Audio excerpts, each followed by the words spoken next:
full name is Bryan Lienesch. On my books, I go as BC Lienesch. And I write mystery thrillers, crime fiction.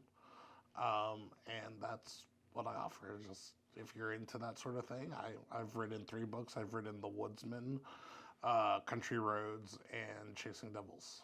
Okay, and can you tell me a little bit about how you started your journey in writing these books? How did that come about? So I was a freelance writer, just sort of doing whatever. I had been a sports editor and a feature columnist for a now defunct website called guysnation.com.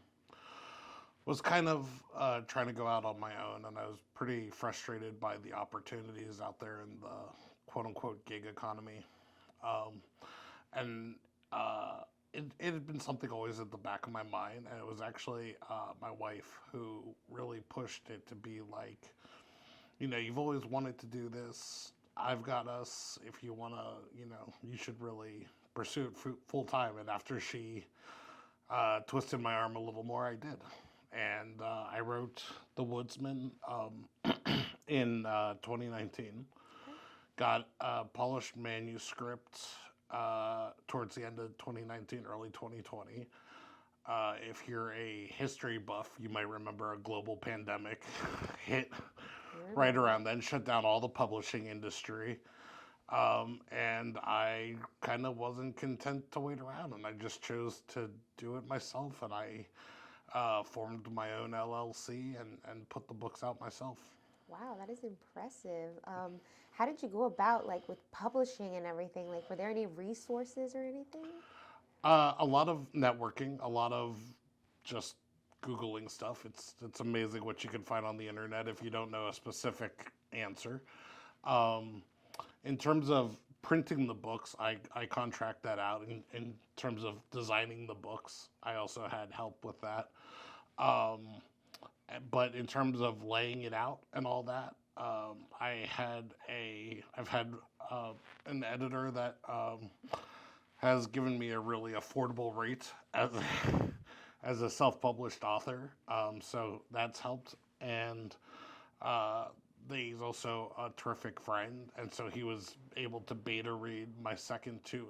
Beta reading is when you get a couple people who know you're writing to look at sort of an early version and not working on proofreading so much, but what works plot-wise and that sort of thing. So he's also been great at that and offering insight to that. And then I just I did what I needed to do. I needed a Mac to get the software to lay out the book, so I got a Mac and I laid out the software, or I got the software to lay out the books, and Here it is. 3 books later, here we are. You made it sound so easy, but I know it's probably a little bit of a knowledge behind It's a all of lot of, I was just at a convention this past weekend called AuthorCon, and I was telling them that I always equate writing the first book to kind of like climbing a mountain, but you can only see 5 feet ahead of you, where you're like, okay, I'll do this. And then you get another 5, okay, I'll do this. And then it's like, once you got to the top, you're like, well, I didn't know if it was going to be all this. I don't know that I would have done it, but you kind of had the blessing of ignorance going into it. Yeah. So then once I knew I could do it, then I knew ostensibly I could do it again and then a third time. That's awesome. Now, can you tell me a little bit about how you come up with the stories for the books? Like, what inspires you when you write that? So I've always been attracted to mystery thriller. I mean, that's the genre I read when I want to read for pleasure. Now I get to write it off as market research or something, but basically I wasn't a huge reader until probably about late middle school, early high school. And I found one of Robert Crais' books. Robert Crais is a crime novelist. He writes Los Angeles-based crime novels. And I found one of his books in a Costco, and it was, talking about heists and stuff. And as a teenage boy, I was like, that sounds interesting. And he's become one of my favorite authors. And his recurring characters are 2 men named Elvis Cole and Joe Pike. And Elvis Cole is kind of a smart alecky private eye, and Joe Pike is the speak softly and carry a big stick muscle behind him. And so, in a way, my main character, Jackson Clay, and his cohort, who he comes to meet in the first book, Bear Beauchamp, they're kind of my take on that, but it's different. Jackson Clay is the much more soft-spoken, and um, Bear is the louder, more abrasive, lovable boar. Okay. And then are these a trilogy? Like, are they a continuous They are. story? They're in a series. I point out that they are episodic, so each is its own contained story. So if you read, what book two is about, and you want to go straight to book two rather than the Woodsman, you totally can. Oh, wow. It's just simply the characters that continue. Wherever you start, you'll get a beginning, middle, and end, and it won't jump into a story where you're like, Wait, what? what is going Yeah, on here? that's cool. You may miss some context of the first few books, but you can pick up wherever you want. Okay, that's cool. Did you plan that when you were writing that? No, I'd written The Woodsman, and I was pitching that sort of the traditional route, like I said, going through the pandemic and all that, where I was querying agents and publishers. And in the middle of that, my wife and I had talked about I'm definitely doing one book, but didn't really talk beyond that. And I think it was like a Saturday morning. I was just having coffee, watching TV, and I got this like light bulb moment for a second book. And I sat down on the computer and I wrote myself kind of an elevator pitch of what the book would be. Yeah. And my wife got up and I said, "So I think I want to write a second book." And she was like, "Absolutely." And so I knew I wanted to continue the characters. Obviously, the first book had a ending to it, so it couldn't just be a, continuing right Yeah. off where the first book left off. It takes up, a few months later or something in terms of a timeline. But yeah, and then once I did that, I kind of had a format for how I wanted to do these books. And people have asked, is it just a trilogy? Is it done? Because without giving away too much, if you read Chasing Devils, the third book, the ending feels like it could be a conclusion to the overall story. Yeah. I'm not working on a Jackson Clay novel per se right now, but I've always said I would not have written that ending if I did not have ideas of how to continue the story. Okay, yeah. So a little bit of planning does help Yes. a little. And now, where do you see yourself in the next 5 years? Like any other projects in the works? So I have a current work in progress now. It's a departure from this series. No. It's an arson-based thriller. So it was actually the most research I've done leading up to a novel. I'm very much what writers call a pantser, which means I don't do a lot of brainstorming or charting. I just really write by the seat of my pants.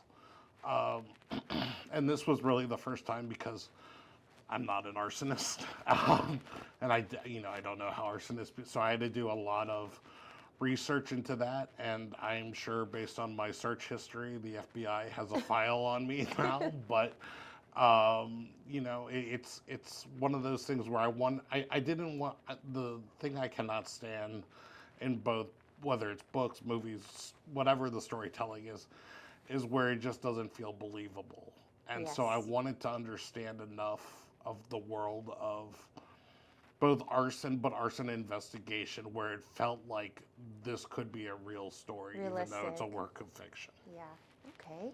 And then, as far as marketing goes for your books, like how are you getting new people to find out about your books, or fans who are waiting for more books from you? Like, how are you keeping them up with Sure. all that? It's a lot of throwing stuff at the wall and seeing what sticks. Yes. Um, for me, I run Facebook ads where I just basically, as simply as boosting posts from my author page. I do a lot of events. I just came back from a convention in Williamsburg called AuthorCon. Okay. That's great to connect not only with readers but fellow writers. I do a lot of events around the area. you've talked to Jay Dennison Reed on here earlier. Yes. He's a good colleague of mine and one of those networking relationships I have. And there's several of those where we just, one of the things that I could not have been more wrong about in sort of getting into this, my preconceived notion was that the writing world would be maybe a little dog eat dog, everybody for themselves. Um, I could not have been more wrong about. Everybody is gracious. Everybody is there's a number of blurbs or basically authors giving praising the books I've written. A lot of them, when they first read my books, did not know me from a stranger and just willingly gave their time and their effort. And I thought I got one, and I thought, well, she's just amazing, and she's an exception to the rule, and it really is. It's the rule rather than the exception that people are really. We all understand there's enough pie to go around, and we want to make sure everybody gets their piece if we can help it. Oh, that's really nice. You guys have built like a nice little friendly community for authors. We have you'll get. I mean, literally, we'll send an email out. So and so is looking for local authors. Reach out to them. If we get words of a event or a book fair, we distribute it to our writer friends. So awesome! Absolutely. I love that for you guys, like having that little community to Yes, ask absolutely. questions to and hang out with. I love that. And then, what do you like to do outside of writing books? Like, what are you doing when you're not writing or reading books? That's all sorts of stuff. I enjoy watching movies, TV. I enjoy playing games every here and there. Probably more casual games. I'm not one of the these hardcore types, but Yeah. I enjoy Good video games around here and there, board games. I'm a self-admitted adult fan of Lego, so Legos are cool. They Yeah. have like plant ones now that right, you can make. yeah. They look So pretty. I enjoy building those. It's something to just take your mind out of everything else and just it's a great little self-meditation thing. Yeah, it's good for your brain too. Like just like a puzzle. It's like It a is, nice little. yes, exactly. Yeah, that's amazing. And now, if you could share any piece of advice with any of our listeners who are inquiring about maybe getting started on writing a book but don't know where to start or how to begin, what advice would you give them? So the biggest thing is you've just got to do it. And even I'm my own hypocrite at times like that. Aren't we all? Right. Because I knew it going into it when I wrote my first book. I'm one of these people that really I have to overanalyze things before I come to a decision, and so I really research like what goes into writing a novel and this and that. And I came across a essay from the author Stephen Hunter. He wrote the book that the movie I'm blanking on it with Shooter with Mark Wahlberg. I don't know. So he wrote the book that movie's based on. He writes action thrillers, that sort of thing, and he had written an essay about the day he starts his next book, 10,000 other people are going to start a book, probably their first. And unlike the vast majority of them, he's going to finish it. Now, that's not for malevolent reasons. People, life gets in the way. People get promotions. People get, they have children, they get married, that sort of thing. His point was that the hard truth is you may not be talented enough to be a writer, but you'll never know unless you write. That's right. And you'll never know unless you finish that book. I mean, it's so easy to start a book, right? You and I could start a book here right now. It's a lot more difficult to finish a book. And like I said, I even find myself being a hypocrite in terms of putting myself out there. I was pursuing an audiobook for my first book, The Woodsman. And someone put a project in front of me and said, oh, they're looking for people that are self-published or indie published that don't have an audiobook and don't immediately have the financial means to produce an audiobook because it's a considerable investment, especially if you want to hire a professional narrator. And I say, I know it's worthwhile, but I'm sure they'll get 100. And one of my friends said, well, just throw it costs nothing. It costs nothing to throw your name in the ring. And they ended up choosing the Woodsman for their production. Wow. So it was, even I catch myself to this year, reminding myself, you just gotta, one, you gotta do it, and one, you've gotta be, the worst thing people could say is no. No. Yeah. Yeah. That is so true. And where can people find your books? So the easiest ways, probably through me. They are widely available on Amazon, Barnes and Noble, Books a Million, things like that. But I also have an Etsy shop where I offer the books, both paperback and hardcover.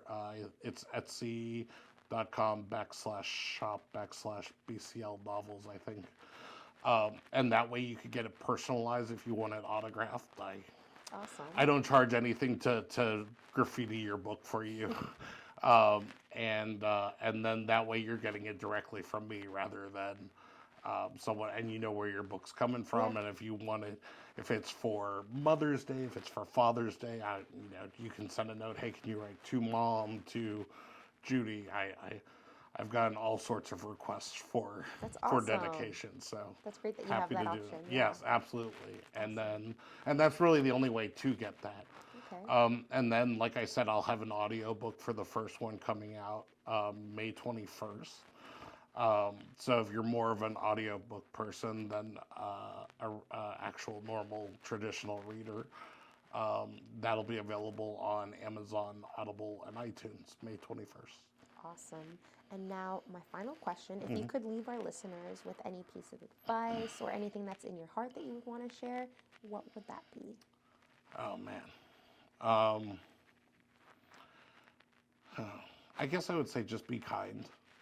So without getting into it, there's been a lot of drama in the microclimate of our little author industry, of people that have not gone about work with the nicest of intentions. And I'd say, like I told you about before, 99% of people are talking. We understand that there's enough pie to go around, and we just, well, there's that 1 or 2% that don't operate like that, and they're bad actors in the industry. And I would say, even if whether you have all the success or no success, just treat people with kindness, and you can be ambitious without trying to step over people. Absolutely. That's a good one. Thank you for sharing, and thank you for being on the show. Sure. Thank you for having me. Of course.